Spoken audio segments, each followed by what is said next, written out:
Hello, dear students. Welcome you all in the BSA Learning app. और आप लोग अभी पढ़ रहे हो, देख रहे हो क्लास 12th केमिस्ट्री से रिलेटेड चैप्टर नंबर वन का नाम है solid state. Solid state chapter का ये अपना दूसरा वीडियो है। अगर आप लोगों ने इस चैप्टर से रिलेटेड वीडियो नंबर 1 नहीं देखा है तो सबसे पहले आप लोग वीडियो नंबर 1 देखो और उसके बाद ये वीडियो देखना शुरू करो। आपकी प्रॉपरली लिंक एस्टेब्लिश होगी। हमने अपने previous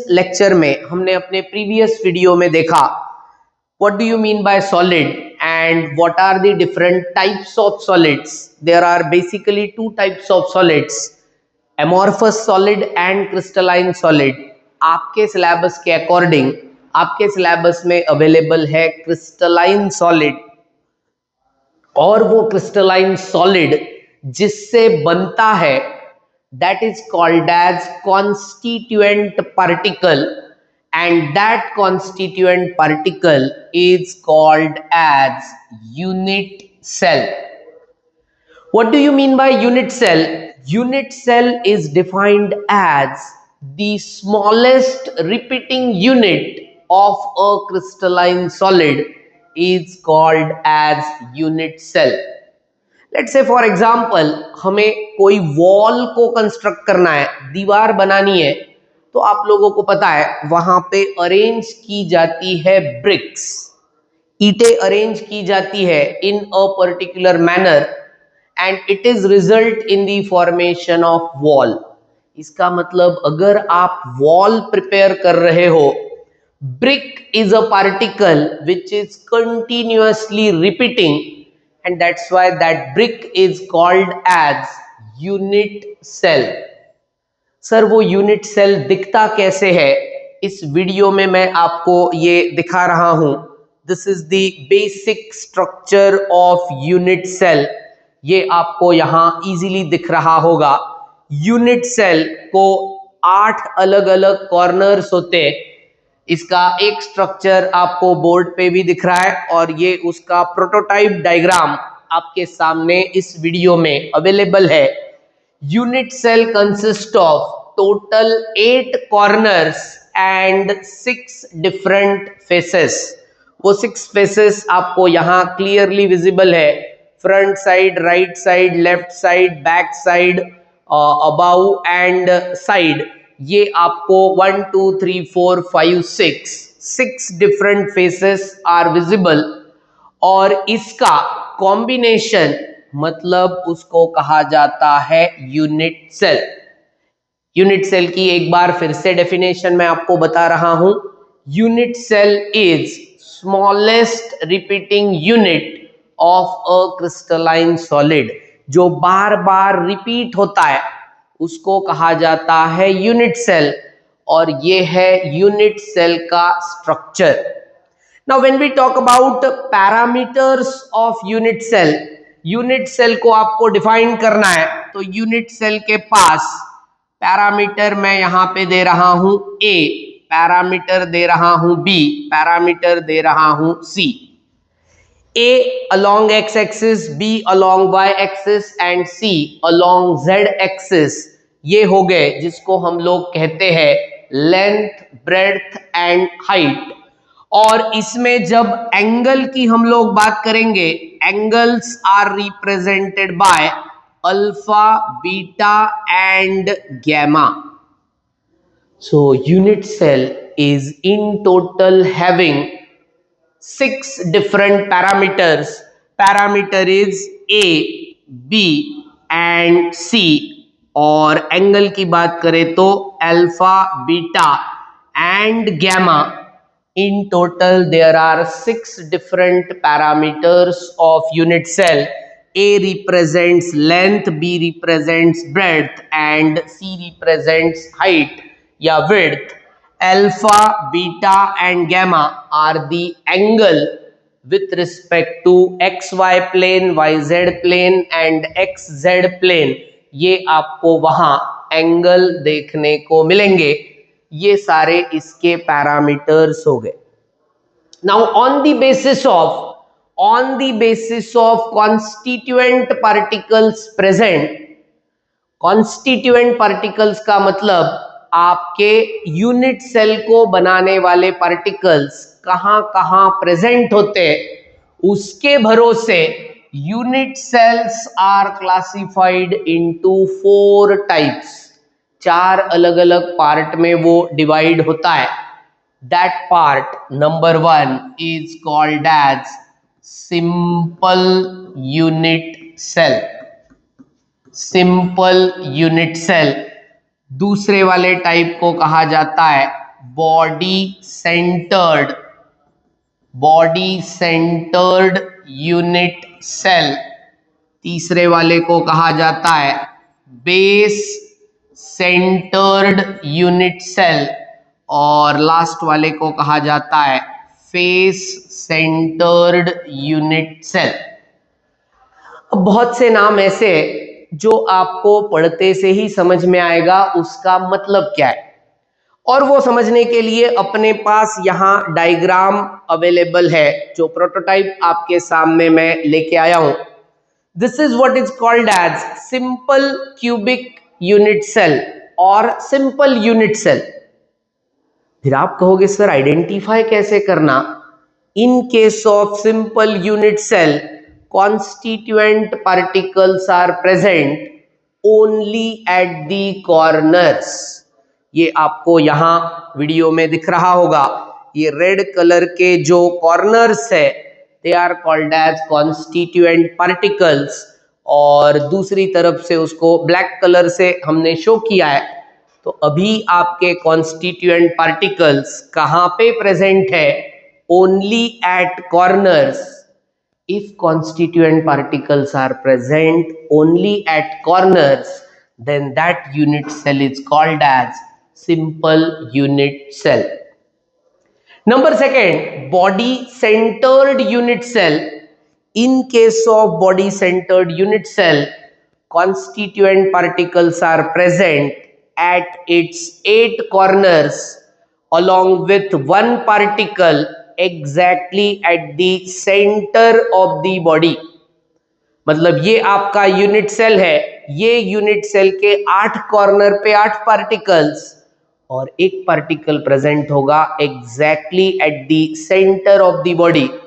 that is called as body centered unit cell. Body के सेंटर्ड में. Type number 3 is base centered unit cell. Base center में constituent particles are present around 8 corners. In addition to that, 2 constituent particles are present in any of its 2 opposite faces.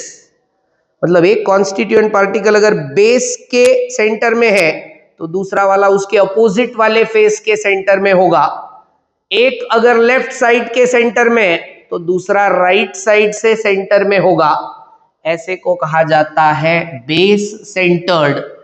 और last वाला होता है face centered unit cell. In this case constituent particles are present at the center of each face.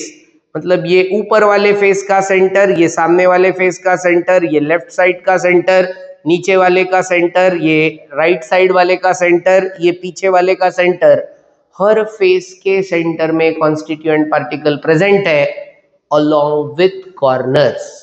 When we talk about unit cell, constituent particles are present at the corners. ये compulsory है. Along with corner particles, if any extra particle is present, if that particle is present at the center of the body, it is called as body centered. Any of its 2 opposite faces, it is called as base center. At the center of all faces, it is called as face centered unit cell. So in general, unit cell are divided, classified into total 4 types: simple unit cell, body centered unit cell, base centered unit cell, and face centered unit cell. Now when we talk about our syllabus, in our syllabus, when we consider a unit cell, that unit cell will be cubic unit cell. Sir, what do you mean by cubic unit cell? In case of cubic unit cell, in case of cubic unit cell, length equal to breadth equal to height. That means जो हमने unit cell के parameters देखे उसमें a equal to B equal to c होगा and alpha equal to beta equal to gamma equal to 90 degree होगा. अगर आपके unit cell के पैरामीटर्स का रिप्रेजेंटेशन इस तरह से है, then that is called as cubic unit cell. जो आपको प्रोटोटाइप यहां दिख रहा है, this represents cubic unit cell because if you observe length equal to breadth equal to height in this case, ये एग्जाम्पल आपको आपके सामने देखने को मिलेगा. इसमें length equal to breadth equal to height, कोई भी साइड से आप लोग इसको कंसिडर करो, it remains same, it appears same, and that is called as cubic unit cell. Sir cubic unit cell के लिए पैरामीटर क्या होंगे? a equal to B equal to C and alpha equal to beta equal to gamma equal to 90 degree. On the basis of cubic unit cell, when we talk about cubic system are classified into basically three types. Type number 1 is simple cubic unit cell. Simple cubic unit cell. Number 2 is body centered cubic unit cell, and number 3 is face centered cubic unit cell. इसको shortcut में लिखा जाता है SC. SC stands for simple cubic. इसको लिखा जाता है BCC. BCC stands for body centered cubic, and last is FCC. FCC stands for face centered cubic.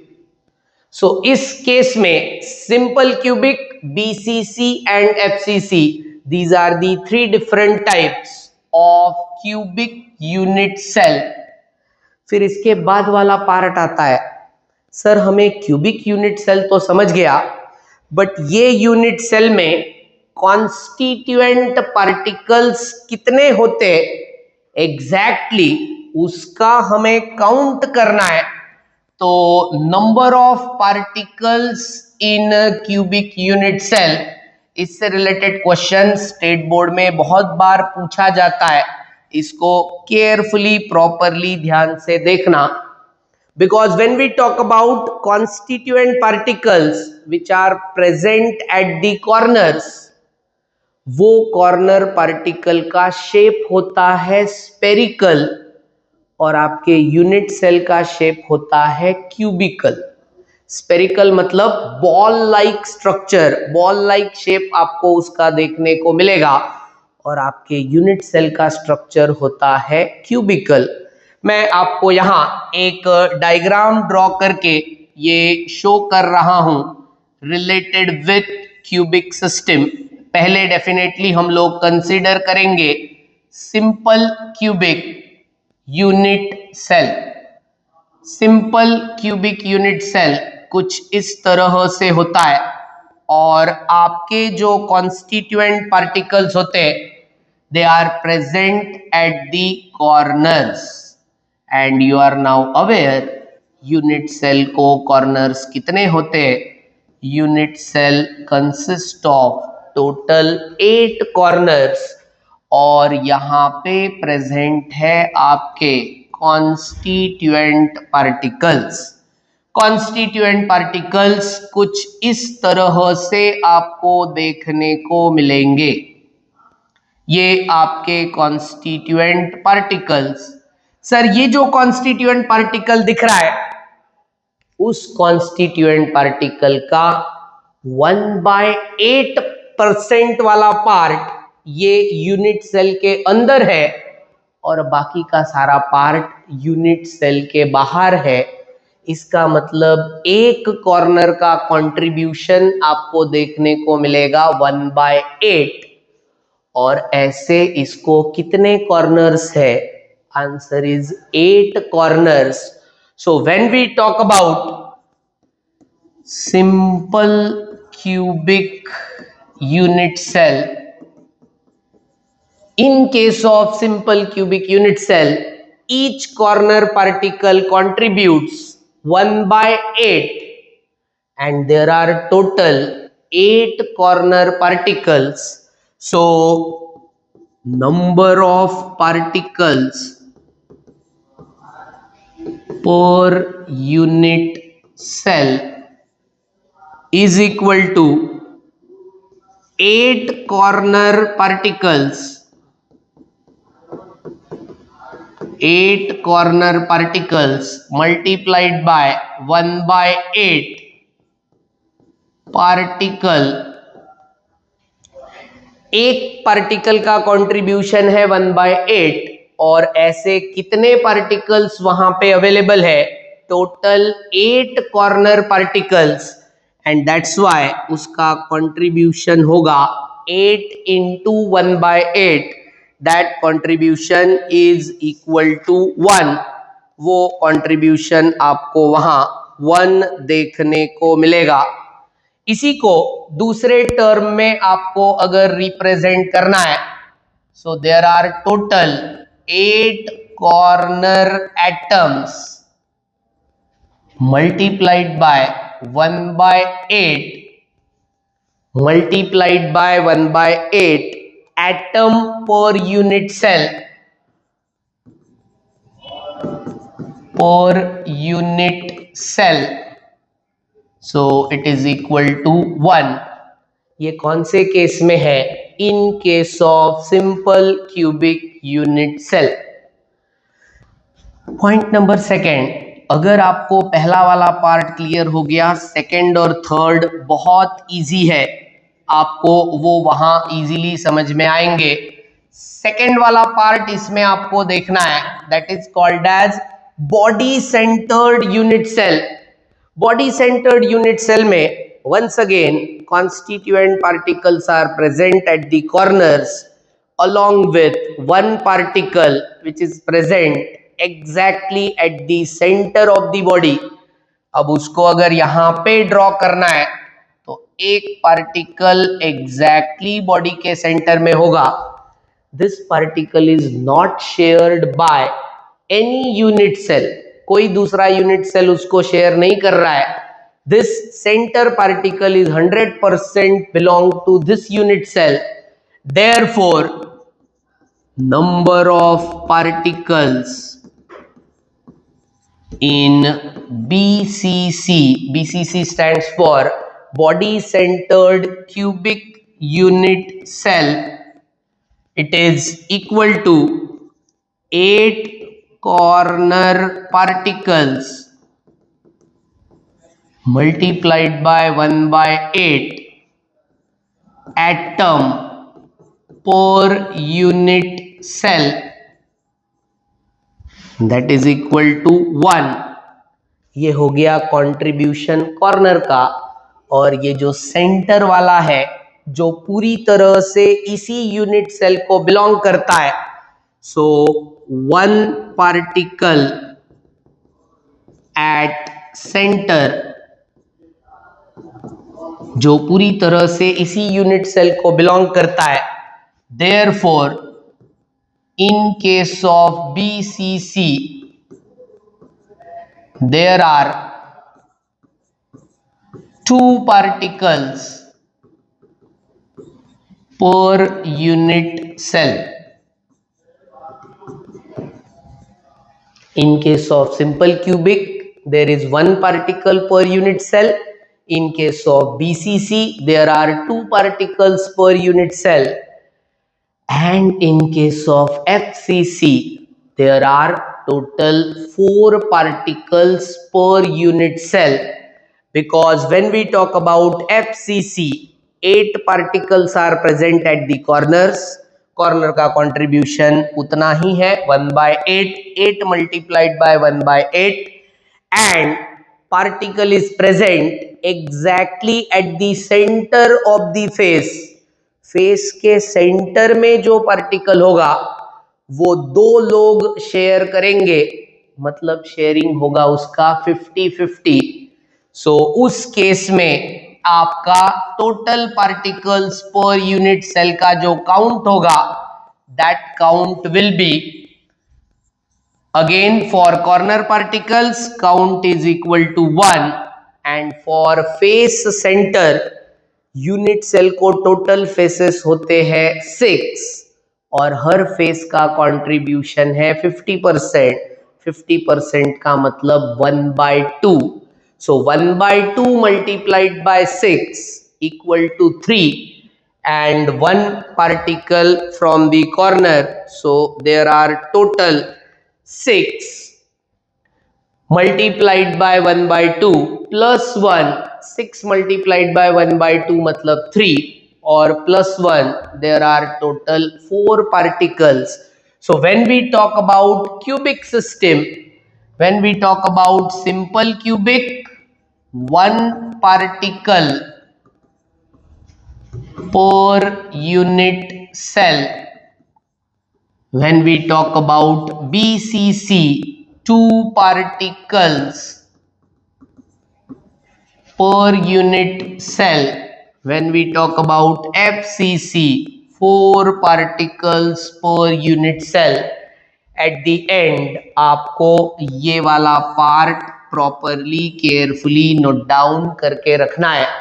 How many particles they are having per unit cell, और ये आगे आपको देखने को मिलेगा. ये जो है 1 2 का 4 आपको ध्यान में रखना है. This is the value represented by a variable small n. So cubic system classified into 3 types: simple cubic unit cell, BCC unit cell, and FCC unit cell. So इस वीडियो में आप लोगों के लिए बस इतना ही. अगला वाला वीडियो जो होगा उसमें इस चैप्टर का डेरिवेशन नंबर 1 आपको देखने को मिलेगा, और उसके आगे का पार्ट थ्योरी टॉपिक हम लोग अपने 3rd वीडियो में देखेंगे. So stay tune for the next video and study well. Thank you very much.